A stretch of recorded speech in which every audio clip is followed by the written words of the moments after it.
نحمده ونستعينه ونستغفره ونعوذ بالله من شرور أنفسنا ومن سيئات أعمالنا من يهده الله فلا مضل له ومن يضلل فلا هادي له وأشهد أن لا إله إلا الله وحده لا شريك له وأشهد أن محمدا عبده ورسوله أما بعد فإن خير الحديث كتاب الله وخير الهدي هدي محمد صلى الله عليه وسلم وشر الأمور محدثاتها وكل محدثة بدعة وكل بدعة ضلالة وكل ضلالة في النار. قال الله تعالى في كلامه المجيد: أعوذ بالله من الشيطان الرجيم. وقد نزل عليكم في الكتاب أن إذا سمعتم آيات الله يكفر بها ويستهزأ بها فلا تقعدوا معهم حتى يخوضوا في حديث غيره إنكم إذا مثلهم إن الله جامع المنافقين والكافرين في جهنم جميعا. জুমার দিনে উপস্থিত মুসলিম ভাতৃবৃন্দ, যাবতীয় প্রশংসা, যাবতীয় গুণগান আল্লাহর জন্য। শত সহস্র দরুদ ও সালাম বর্ষিত হোক বিশ্ববরেণ্য নবী মুহাম্মদুর রাসূলুল্লাহ সাল্লাল্লাহু আলাইহি ওয়াসাল্লামের উপর, যে নবীর উপর একবার দরুদ পাঠ করলে 10 বার রহমত বর্ষণ হয়, যে নবী বলেছেন তোমরা জুমার দিনে আমার প্রতি বেশি বেশি দরুদ পাঠ করো সাল্লাল্লাহু আলাইহি ওয়াসাল্লাম। আজকের দিনটা পৃথিবীর অধিকাংশ মানুষের কাছে স্মরণীয় দিন, কারণ একটা বছরের আজকের প্রথম দিন। অনেকে এই দিনে খুশি করছে, কেউ রাত্রে পার্টি করেছে, কেউ দিনে করছে, পিকনিক করে বেড়াচ্ছে, গান বাজিয়ে বেড়াচ্ছে, বাজনা বাজিয়ে বেড়াচ্ছে। কোন কোন মুসলমান এবং হতভাগা মুসলমান তারা এতে শরীক রয়েছে। অনেকেই মনে করে যে বছরের প্রথম দিন আর বর্ষ বরণ করতে হয় রাত 12টায়, এটাকে তারা ভালো মনে করে। অনেকে মনে করে যে বছরের শুরুতে শুভ কামনা করতে হয়, বিশেষ দোয়াও আছে, ওদের দোয়া করে। আবার কোথাও কোথাও মিলাদও হয়ে থাকে। বিভিন্ন ধরনের অনুষ্ঠান বিদাতিরা করে থাকে, যেহেতু সুন্নাহ বা সুন্নাহ পন্থীদের কোনো পালনীয় কিছু নেই। বিশেষ করে এই যে বছর, এই বছরের প্রথম দিন হলো শুক্রবার এবং শেষ দিনও শুক্রবার। এ নিয়েও উন্মাদনা দেখা গেছে ফেসবুকে, ইন্টারনেটে। সবাই মানে অবাক হচ্ছে, প্রথম দিনও শুক্রবার, শেষ দিনও শুক্রবার, কি যে হবে। মানে কত ভালো মনে করছে বছরটাকে। একমাত্র আল্লাহ তাআলাই জানেন 20 বছরের মধ্যে 21 বছরটাও কি 20 হবে নাকি ভালো হবে, সেটা আল্লাহ ছাড়া কেউ জানেন না। আর মুসলিমদের বর্ষবরণের কোন বিধান নেই। যদি বর্ষবরণের বিধান থাকতো তাহলে হিজরি বর্ষবরণ করার জন্য আমাদের নবী মুহাম্মদুর রাসূলুল্লাহ সাল্লাল্লাহু আলাইহি ওয়াসাল্লাম কোন বিধান দিয়ে দিতেন, বলে দিতেন। যেমন মাস বরণ করার কথা বলে গেছেন, নতুন চাঁদ দেখে দোয়া করার কথা, শুভ কামনার কথা বলে গেছেন। আল্লাহুম্মা আহিল্লাহু আলাইনা বিল আমনি ওয়াল ঈমান ওয়াস সালামাতি ওয়াল ইসলাম রাব্বি ওয়া রাব্বুকা আল্লাহ। তিনি মাস বরণ, প্রত্যেক মাস বরণ করার কথা, নতুন চাঁদ দেখে দোয়া করার কথা বলে গেছেন, শুভ কামনার কথা বলে গেছেন, সেখানে নিরাপত্তা ও শান্তি চাওয়ার কথা বলে গেছেন। কিন্তু বর্ষবরণ করার ক্ষেত্রে কোন বিধান তিনি দিয়ে যাননি, শরীয়তের বিধান নেই। প্রত্যেক দিনকে আমরা বরণ করতে পারি। সকালবেলায় উঠে আমরা যখন ঘুম থেকে উঠি তখন বলি আলহামদুলিল্লাহ, আলহামদুলিল্লাহিল্লাযী আহইয়ানা বা'দা মা আমাতানা ওয়া ইলাইহিন নুশুর। এটা ঘুম থেকে জেগে প্রত্যেকদিন আমরা বলি। সকালে আমরা দোয়া পড়ি, আল্লাহুম্মা বিকা আসবাহনা ওয়া বিকা আমসাইনা ওয়া বিকা নাহইয়া ওয়া বিকা নামুতু ওয়া ইলাইকান নুশুর। এ হচ্ছে প্রত্যেক দিনকার বরণ। প্রত্যেক দিন শুরু করার শুরুতে আমরা শুভ কামনা করে থাকি, আল্লাহকে স্মরণ করে থাকি এবং মাস স্মরণ করে থাকি শুরু মাসের চাঁদ দেখে। সুতরাং বর্ষবরণের বিধান যেহেতু নেই, সেই বিধান কোন মুসলমানের মনে আজকের দিনটা আর কালকের দিনটার মধ্যে কোনো পার্থক্য নেই, সাধারণ একটা দিন। যদি থাকতো তাহলে হিজরি সনের ১ম তারিখ আমাদের কাছে গুরুত্বপূর্ণ হতো। আর নেই সেহেতু বিজাতীয় একটা বছর, যেটা সৌর বছর বলা হয়েছে, খ্রিস্টানদের কাছে যেটা গুরুত্বপূর্ণ সেটা মুসলিমদের কাছে গুরুত্বপূর্ণ হতে পারে না। আমি কিন্তু আজকে অন্য একটা বিষয় নিয়ে কথা বলবো ভেবেছি। সেটা হচ্ছে যে আমাদের মধ্যে বড় একটা ব্যাধি আছে। আমাদের মধ্যে বলছে, আমি নিজেকেও বাদ দিচ্ছি না, যেহেতু এই ব্যাধিটা আলেম জালেম, আল্লাহর ওলি এবং গায়র ওলি, ফাসিক থেকে নিয়ে পাকা মুমিন পর্যন্ত এই ব্যাধিগ্রস্ত, যেটা হচ্ছে বিশাল ব্যাধি। যে ব্যাধির যে কাজটা, সেই কাজটা সব মানুষই করে থাকে, বাইরে করে থাকে, মাঠে ঘাটে করে থাকে এবং মসজিদের ভিতরেও করে থাকে, বরং কাবা শরীফের আশেপাশেও বসে থাকা লোকেও করে থাকে। যে ব্যাধি মহিলাদের মধ্যে বেশি, যে মহিলাদের মজলিসে সেখানে তাদের চায়ের বিস্কুট রূপে ব্যবহার করা হয় এবং ব্যবহার হয়ে থাকে। আমাদেরও যেখানে সেখানে চায়ের দোকানে, আড্ডাখানায়, যেখানে মিষ্টির দোকানে, যেখানে 5টি লোক বসে থাকে, পার্টি অফিস ইত্যাদি যেখানেই বলুন 5টা লোক আছে, সেখানেই এই ব্যাধি বেশ ব্যাপক আকারে পরিলক্ষিত হয়। দেখা যায় যে আমরা বেশ আরামসে সেই ব্যাধির কাজ করে যাচ্ছি। আর সেটা হচ্ছে সমালোচনা করা, পরচর্চা করা, পরনিন্দা করা বা গীবত করা। গীবত করার ব্যাপারে আমরা বহু শুনি, কিন্তু আমরা বিরত হতে পারি না। তাই ভাবলাম, যদি আল্লাহ তাআলা কারো মনকে নরম করে দেন, যদি এই কথা শুনে কারো মনে ভয় হয় যে আমি যেটা করছি, গীবত করছি অথবা গীবত শুনছি অথবা গীবতের সমর্থন করছি, তাহলে আমার এই বলার লাভ আমি দেখতে পাবো। আল্লাহ তাআলা আমাদেরকে সেই তৌফিক দেন, আমরা যা শুনবো তা যেন পালন করবো ইনশাআল্লাহ। সামাজিক এই ব্যাধি সৃষ্টি করে সমাজের মধ্যে ফাটল। সুতরাং এই গীবত যে খারাপ জিনিস সেটা বলার অপেক্ষা রাখে না, এই গীবত যে কাবিরা গুনাহ সেটা বলার অপেক্ষা রাখে না, এই গীবত যে জাহান্নামের কাজ সেটাও বলার অপেক্ষা রাখে না। আল্লাহ তাআলা একটা ভিন্ন উদাহরণ দিয়ে কোরআন মাজিদে আমাদেরকে এই কাজ থেকে নিষেধ করেছেন।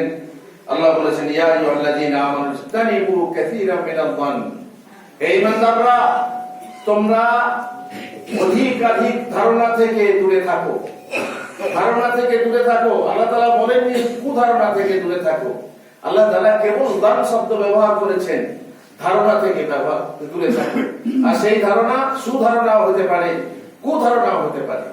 আমাদেরকে কোন শ্রেণীর ধারণা থেকে দূরে থাকতে হবে? যে শ্রেণীর ধারণা আমাদের জন্য ক্ষতিকর। যেমন কুধারণা আমাদের জন্য ক্ষতিকর হতে পারে। কুধারণাতে আমরা একটা মানুষকে যে নির্দোষ, তাকে আমরা দোষওয়ালা বা দূষিত মানুষ মনে করতে পারি, দুষ্ট মানুষ মনে করতে পারি। সেই ক্ষেত্রে কুধারণা আমাদের কাছে খারাপ হতে পারে। রাসূলুল্লাহ সাল্লাল্লাহু আলাইহি ওয়াসাল্লাম মসজিদে ছিলেন, মসজিদে ইতিকাফে ছিলেন। সাফিয়া রাদিয়াল্লাহু তাআলা আনহা তিনি দেখা করতে এসেছিলেন রাসূল সাল্লাল্লাহু আলাইহি ওয়াসাল্লামের কাছে মসজিদের দরজায়। তারপর দেখা হয়ে গেলে যখন তিনি ফিরে যাচ্ছেন, তখন দেখছেন আনসারদের 2 ব্যক্তি দূর থেকে পার হয়ে যাচ্ছে। রাসূলুল্লাহ সাল্লাল্লাহু আলাইহি ওয়াসাল্লাম তাদেরকে দেখে বললেন, আলা রিসলিকুমা, এই তোমরা শোনো, এদিকে এসো। ইয়া রাসূলুল্লাহ, কি বলছেন? আল্লাহ রাসূল সাল্লাল্লাহু আলাইহি ওয়াসাল্লাম বললেন, এই যার সাথে আমি কথা বলছি আমার স্ত্রী। লোক দুটো বুঝতে পেরেছে যে আল্লাহ রাসূল সাল্লাল্লাহু আলাইহি ওয়াসাল্লাম কি জন্য এই কথা বললেন, যে আমার স্ত্রী বলা দরকার কি ছিল। রাসূলুল্লাহ সাল্লাল্লাহু আলাইহি ওয়াসাল্লাম বলেন, সুবহানাল্লাহ আফিকা ইয়া রাসূলুল্লাহ, সুবহানাল্লাহ আপনার ব্যাপারে কি আমাদের সন্দেহ হতে পারে ইয়া রাসূলুল্লাহ? আল্লাহ রাসূল সাল্লাল্লাহু আলাইহি ওয়াসাল্লাম বলেন, ইন্নাশ শাইতানা ইয়াজরি মিন আহাদিকুম মাজরা'দ দাম, শয়তান মানুষের রক্ত শিরায় শিরায় প্রবাহিত হয়, আদম সন্তানের শিরায় শিরায় প্রবাহিত হয়। আমার মনে হয় যে শয়তান তোমাদের মনে কিছু একটা প্রক্ষিপ্ত করে আমার বিরুদ্ধে কুধারণা সৃষ্টি করবে, তাই তোমাদেরকে সাবধান করে দিলাম। কুধারণা থাকলে ভেঙে দিতে হয়। আল্লাহ রাসূল সাল্লাল্লাহু আলাইহি ওয়াসাল্লাম সন্দেহ করলেন যে লোক দুটি হয়তো কাল সকালে গেয়ে বেড়াবে, যেমন আয়েশার চরিত্রের ব্যাপারে হয়েছিল, দেওয়া হয়েছিল, আয়েশার চরিত্রে অপবাদ দেওয়া হয়েছিল। এখন হয়তো কাল সকালে গেয়ে বেড়াবে যে দেখুন রাসূলুল্লাহ হয়ে একটা মেয়ের সাথে কথা বলছিল, জানো না শুনো না সে মেয়েটি কে। যেমন আমরা সাধারণত করে থাকি, দেখলাম দিয়ে আন্দাজে তীর মেরে দিলাম, নিশ্চয়ই কিছু লিটিগেশন আছে, কিছু সমস্যা আছে, ডালমে কুছ কালা হয়, কেন কথা বলছে, কে দেখলো না, নিজের স্ত্রী না বোন না মা না আর কেউ না দেখেই যে যেমন পারে সে সেই রকমই কথা তীর ছুড়ে থাকে আর নিজের ক্ষতি করে। হচ্ছে কুধারণা। সুধারণা রাখা ভালো, কিন্তু সুধারণা অনেক সময় ক্ষতিকর। আপনার মেয়ে দেরি করে বাড়ি ফিরছে, আপনি সুধারণা করলেন, ও বোধহয় পাশে চাচার বাড়িতে ছিল, সুধারণা করে মেয়েটাকে কিছুই বললেন না। আপনার ছেলে কত রাত করে বাড়ি ফিরছে, আপনি সুধারণা করলেন। সুধারণাও সব সময় এমন ক্ষতিকর হয় যে সুধারণা করতে করতে আপনার স্ত্রীও খারাপ হতে পারে। স্ত্রী পরকিয়া করছে, আপনি কান করছেন না, চোখ করছেন না, চোখ থাকতে কান থাকতে আপনি অন্ধ হয়ে বোবা হয়ে গেছেন। আর সেই সুধারণা আপনাকে এমন এক ক্ষতিগ্রস্তের দিকে অগ্রসর করবে যে আপনি ভেবেও কোন পাবেন না। তখন এমন সময় আসবে যে সময় আপনার ব্রেক কাজ করবে না। অতএব সুধারণা ক্ষতিকর হতে পারে, কুধারণা ক্ষতিকর হতে পারে। আল্লাহ তাআলা বলেছেন, ইয়া আইয়ুহাল্লাযীনা আমানু ইসতানিবু কাসীরাম মিনায-যান, অধিকারী খবরদার ধারণা করো না, ফাইন্না বা'দায-যান্নি ইসম, কারণ কিছু ধারণা এমন আছে যা হচ্ছে মহাপাপ। ওয়ালা তাজাসসু, আর জাসুসি করো না। জাসুসি করা হচ্ছে যে একটা লোকের পেছনে লেগে থাকা, জাসুসি করা আর তার গোয়েন্দাগিরি করা, যে কোথায় কি করছে, কোথায় কি বলছে, কোথায় কি খাচ্ছে, এই দেখে বেড়ানো তোমাদের কাজ না। চোখের সামনে দেখলে আমরে বিল মারুফ ওয়া নাহি আনিল মুনকার করবে, বাধা দেবে, ঠিক আছে, বাধা দেওয়ার তোমার অধিকার। আল্লাহ তাআলা বলছেন যে খারাপ কাজে বাধা দাও, কিন্তু আমাকে ঘরে জানলা থেকে কান পেতে শুনতে হবে, কানা চেপে পাঠতে হবে তা নয়। আমাকে লুকিয়ে লুকিয়ে মানে কি বলে সিসিটিভি লাগিয়ে দেখতে হবে তা নয়। আমাকে লুকিয়ে লুকিয়ে রেকর্ড করে জানতে হবে তা নয়। হ্যাঁ, বিশাল ব্যাপার হলে আলাদা কথা, তখন সরকারি ভাবে গোয়েন্দারা যা করে থাকে সেটা আমাদের করা যাবে সামাজিক ভাবে, কিন্তু না, স্বাভাবিক ভাবে আমরা সমাজে যে সামাজিকতার সাথে মানুষ বাস করছি সমাজবদ্ধ ভাবে, সেই ক্ষেত্রে আমাদের জাসুসি করতে আল্লাহ তাআলা নিষেধ করেছেন।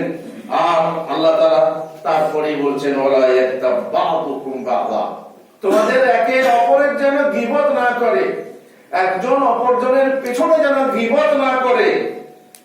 কেন? এটা কি রকম কাজ? আইয়ুহিব্বু আহাদুকুম আয়াকুলা লাহমা আখিহি মাইতান, তোমাদের মধ্যে কেউ কি চায় যে সে তার মরা ভাইয়ের গোশত খাবে? নিশ্চয়ই পছন্দ করো না, তোমরা এটাকে ঘৃণ্য মনে করবে। মরা ভাই, মানুষের গোশত এমনিতেই খাওয়া যায় না, তাজা গোশত এমনিতেই খাওয়া যায় না, তার উপরে মরা, সেই মরা ভাইয়ের গোশত খাওয়া কি পছন্দ করো? আল্লাহ বলছে নিশ্চয়ই তোমরা পছন্দ করবে না। তেমনি গীবত করাকে, যে ভাই তোমার সামনে নেই, যে ভাইয়ের পিছনে তুমি অন্যের কাছে তার খারাপ জিনিসগুলো উল্লেখ করছো, তাকে তুচ্ছ করছো, তাকে লোকের চোখে ছোট করে দিচ্ছ, এটা ওর থেকেও খারাপ জিনিস বা সমান জিনিস, যা তোমাদের করা উচিত না। আল্লাহ তাআলা বলছেন, ওয়াত্তাকুল্লাহ, আল্লাহকে তোমরা ভয় করো, আর ইন্নাল্লাহা তাওয়াবুর রাহিম, তওবা করো আল্লাহর দিকে। যারা করেছো, করে ফেলেছো, করছো, আল্লাহর দিকে তওবা করো। আল্লাহ তাআলা তওবা কবুল করনে ওয়ালা, পরম দয়াময়, দয়ালু আল্লাহ। সুতরাং এখানে সূরা হুজুরাতের 12 নম্বরের আয়াতে আল্লাহ তাআলা আমাদেরকে ব্যাপক বিধান দিলেন যে আমরা একে অপরের গীবত করতে পারি না।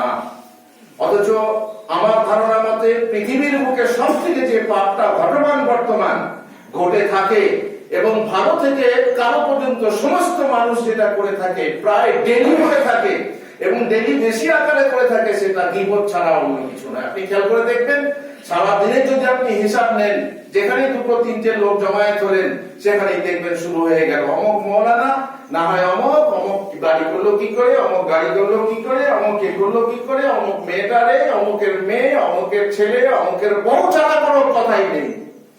সব সময় আমাদের মুখে একে অপরের সাথে আলোচনায় সমালোচনা থাকে, একে অপরকে তাচ্ছিল্য করার যে মনোমানসিকতা থাকে, সেটা আমরা নিজেরাই হিসাব করে দেখতে পারি। মুহাসাবাতুন নাফস, নিজের হিসাব যদি নিতে পারেন নিজে, তাহলে আপনার থেকে বড় মানুষ আর কেউ না। আপনি যখন নিজের হিসাব নেবেন এবং আখিরাতকে ভয় করবেন, পরকালকে ভয় করবেন, পরকালে ধরা খাওয়ার ভয় করবেন, যে আমাকে ধরা যেতে হবে এবং আমাকে হিসাব দিতে হবে। একবার রাসূলুল্লাহ সাল্লাল্লাহু আলাইহি সাল্লাম মাইজ নামক এক সাহাবীকে পাথর ছুঁড়ে হত্যা করলেন। কি পাপ সেটা আপনারা নিশ্চয়ই জানেন। সেটা হচ্ছে বিবাহিত হওয়ার পর ব্যভিচার করেছিলেন, নিজেকে পেশ করেছিলেন নবীজির দরবারে। যদিও তিনি চাইলে পরে নির্জনে কাউকে প্রকাশ না করে গোপনে আল্লাহর কাছে তওবা করলে হয়তো বা আল্লাহ তার তওবা কবুল করতেন, কিন্তু তা না করে তিনি চেয়েছিলেন যেন আখিরাতে আমার সাজা না হয়, দুনিয়াতে হয়ে যায়। ইয়া রাসূলুল্লাহ তাহদিরনি, আমাকে পাক করে দেন, আমাকে পবিত্র করে দেন, আমাকে গুনাহমুক্ত করে দেন। রাসূলুল্লাহ সাল্লাল্লাহু আলাইহি সাল্লাম বিভিন্ন ভাবে তাকে চেয়েছিলেন যে চলে যাক, কিন্তু তিনি গেলেন না যখন, তখন তাকে মানে মৃত্যুদণ্ড দিয়ে তাকে শায়েস্তা করা হলো, তার শাস্তি দেওয়া হলো, হদ কায়েম করা হলো। তারপর ফিরে আসছেন পথে, দুটি লোক আলোচনা করলেন, এমন আলোচনা করতে লাগলেন দুজন সাহাবী, যে লোকটাকে সুযোগ দেওয়া হয়েছিল, সুযোগ পাওয়া সত্ত্বেও সে যদি আল্লাহর কাছে তওবা করত এবং তওবা করে যদি আল্লাহ ক্ষমা করে দিতেন, তাহলে সে বেঁচে যেত। আর খামখা নবীর কাছে গিয়ে বলল, আরে কুকুর মারার মতো একে মেরে ফেলা হলো, কুকুর মারার মতো মেরে ফেলা হলো। আমরা এইভাবে উদাহরণ দিয়ে থাকি, মানুষের চরিত্রের জন্য বিভিন্ন উদাহরণ দিয়ে থাকি, কুকুর মারার মতো। আরে কুকুরের মতো, লোকটা লজ্জা নেই, কুকুরের মতো এই করলো, কুকুরের মতো সেই করলো, শুয়োরের মতো এই করলো, পেছনে বলে থাকি শুয়োরের মতো এই করলো। সে এত বড় অন্যায় করলো, সে শুয়োর, সে শুয়োরের বাচ্চা, পেছনে বলা যায়। সামনে হয়তো হুজুর বলবে, এমন লোক আছে সামনে হুজুর হুজুর, আর পেছনে গিয়ে তার যে মানে কুকুর কুকুর এইভাবে যারা বলে, তারা কত বড় মুনাফিক। সেই মুনাফিকের চাল তাদের মধ্যে আছে। যাই হোক, আমি সাহাবীদের ব্যাপারে কিছু বলছি না, মুনাফিক বা কিছু। সাহাবীদের মধ্যে দোষ ত্রুটি ছিল। যখন তারা দুজনে আলোচনা করলেন, রাসূলুল্লাহ সাল্লাল্লাহু আলাইহি ওয়াসাল্লামের কানে গেল। আল্লাহ রাসূল সাল্লাল্লাহু আলাইহি ওয়াসাল্লাম চলতে থাকলেন, কিছু বললেন না, চলতে থাকলেন। কিছু দূর গিয়ে দেখলেন একটা মরা গাধা পড়ে আছে। তখন বললেন, এই কোথায় অমুক আর অমুক? ইয়া রাসূলুল্লাহ, বলে তোমরা নামো, এভাবে মরা গাধার গোশত খাও। ইয়া রাসূলুল্লাহ, আল্লাহ আপনাকে রহম করুন, এই মরা গাধার গোশত কি খাওয়া যায়? আপনি খেতে বলছেন? বলছে তোমরা ইতিপূর্বে, আল্লাহ রাসূল সাল্লাল্লাহু আলাইহি ওয়াসাল্লাম বললেন, তোমরা ইতিপূর্বে যে কথা বললে, সেই কথা বলাটা এই মৃত মরা গাধার গোশত খাওয়া থেকেও বেশি খারাপ। যেহেতু আল্লাহ কোরআনে বলেছেন সেটা হচ্ছে মরা ভাই মানুষের গোশত খাওয়া। তো যাই হোক, কথা হলো কি, যে পরের গীবত করা, এই গীবত করা মরা ব্যক্তিরও হতে পারে, জীবিত ব্যক্তিরও হতে পারে, তুচ্ছ ব্যক্তিরও হতে পারে, বড় উচ্চ পদস্থ ব্যক্তিরও হতে পারে। যে কোনো মানুষের গীবত করবে, এটা কোনো মতেই মেনে নেওয়া যায় না, মেনে নেওয়ার কথা নয়। আমাদেরকে শরীয়ত আমাদের সতর্ক করেছে। রাসূলুল্লাহ সাল্লাল্লাহু আলাইহি ওয়াসাল্লাম এবার শাস্তি বর্ণনা করছেন, যে যদি কেউ গীবত করে তার শাস্তি কি হতে পারে। দুনিয়ার বুকে তার শাস্তি নেই। দুনিয়ার বুকে একটা লোক গীবত করেছে, আমি তাকে গিয়ে মারবো না, চলবে না। বড় জোর তাকে আমি উপদেশ দিতে পারি, বড় জোর হয়তো ডান ধমক করতে পারি, কিন্তু মারামারি করবো কি শরীয়তের কোনো হক আছে তাকে মারতে হবে না, এরকম না। তাহলে যদি আখিরাতে দুনিয়াতে তাকে হয়তো উপদেশ দিলাম, সে মানলো না মানলো, আর তওবা করলো না করলো, কিয়ামতের দিনে যখন সে আল্লাহর কাছে উপস্থিত হবে, তার শাস্তি কি? রাসূলুল্লাহ সাল্লাল্লাহু আলাইহি ওয়াসাল্লাম বলছেন, লাম্মা আরাজানি রাব্বি আযজা ওয়া জাল মারারতু বিকওমিন লাহুম আযফার মিন নুহাস ইয়াখমিশুনা ওয়ুজুহাহুম ওয়া সুদুরহুম। যখন আমার মেরাজ হলো, আল্লাহ তাআলা যখন আমাকে মেরাজে নিয়ে গেলেন, তখন তিনি জান্নাতে জান্নাত দেখেছিলেন। সেখানে গিয়ে দেখলেন এক শ্রেণীর মানুষ রয়েছে, তাদের পিতলের নখ, সেই পিতলের নখ দিয়ে নিজের চেহারা নুচ্ছে এবং বক্ষস্থলকে নুচ্ছে ছিঁড়ে ফেলছে। রাসূলুল্লাহ সাল্লাল্লাহু আলাইহি ওয়াসাল্লাম জিবরাইলকে বললেন, এরা কারা? জিবরাইল বললেন যে হাউলাই আল্লাযীনা ইয়াকুলুনা লুহুমান নাস, এরা হচ্ছে তারা যারা লোকের গোশত খেয়ে বেড়াতো, ওয়া ইয়াতাউনা ফি আ'রাদিহিম, এবং তাদের সম্ভ্রম লুট করত, তাদের ইজ্জত সম্মান লুট করত। এক জায়গাতে তার সম্মান ছিল, আমি গিয়ে এমন একটা কথা বলে দিলাম তার সম্মানটা নষ্ট হয়ে গেল। এক জায়গায় তার মর্যাদা ছিল, আমি এমন এক জায়গায় গেলাম সেখানে আমি তার গীবত করে ফেললাম, তার ফলে তার মর্যাদাটা ধুলিসাৎ হয়ে গেল। সুতরাং এই যে কাজ, এই কাজের শাস্তি এইরকমই যে কিয়ামতের মাঠে অথবা জাহান্নামে গিয়ে চেহারায় নোচা হবে, নিজের চেহারা নিজে নুচবে, আর নিজের বক্ষস্থল নিজে নুচবে। আর জেনে রাখবেন এই কাজ সত্যি, যেমন মুনাফিকের কথা বলেছিলাম, ভালো মানুষের কাজ হতে পারে না, মুমিনের কাজ হতে পারে না। সত্যি এই কাজ মুনাফিকের কাজ, মুনাফিকদের কাজ। যে আপনি দেখবেন অধিকাংশ মানুষ আপনার সামনে একরকম বলবে দুমুখো সাপ, পেছনে আর এক রকম বলবে। সামনাসামনি আপনাকে পরিষ্কার করে বলতে পারবে না, সামনে কিছু না বলে পেছনে বলবে। এই জন্যই মুনাফিকের কাজ এই কাজ। রাসূলুল্লাহ সাল্লাল্লাহু আলাইহি ওয়াসাল্লাম বলেছেন, ইয়া মা'আশারা মান আমানা বিলিসানিহি ওয়া লাম ইয়াদখুলিল ঈমানু কলবা, হে সেই লোকের দল যারা মুখে ঈমান এনেছো এবং ঈমান তাদের হৃদয়ে স্থান পায়নি। ঈমান হচ্ছে তিনটে বস্তুর সমষ্টির নাম। প্রথমত হৃদয়ে স্থান পেতে হয়, হৃদয়ে স্বীকার করতে হয়, তারপর মুখে সেটাকে স্বীকার করতে হয় বা উচ্চারণ করতে হয়, তারপর কাজ করতে হয়, আমল করতে হয়। কিন্তু তোমরা যারা ঈমান এনেছো কিন্তু মুখে ঈমান এনেছো, হৃদয়ে স্থান পায়নি, কারণ তোমাদের কাজ কি? রাসূলুল্লাহ সাল্লাল্লাহু আলাইহি ওয়াসাল্লাম বলেন যে তোমরা খবরদার লা তাগতাবু আল মুসলিমিন, তোমরা মুসলমানদের গীবত করো না। যেহেতু যে ব্যক্তি মুসলমানদের গীবত করবে এবং মুসলমানদের দোষ ত্রুটি মানে খুঁজে বেড়াবে, মান তাতাব্বা আওরাতিহিম তাতাব্বা আল্লাহু আওরাতা, যে ব্যক্তি মুসলমানদের দোষ ত্রুটি খুঁজে বেড়াবে, আল্লাহ তাআলা তার দোষ ত্রুটি খোঁজার দরকার নেই আল্লাহকে, তার দোষ ত্রুটির বদলা দেবেন, মাফ করবেন না।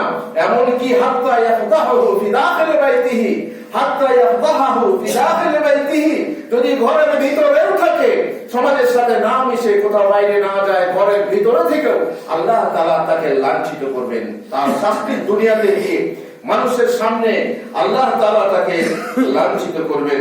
সুতরাং গীবত হচ্ছে এমন একটা খারাপ জিনিস, যে খারাপ জিনিসের ফলে কিয়ামতের মাঠে কিন্তু বদলা দিতে হবে।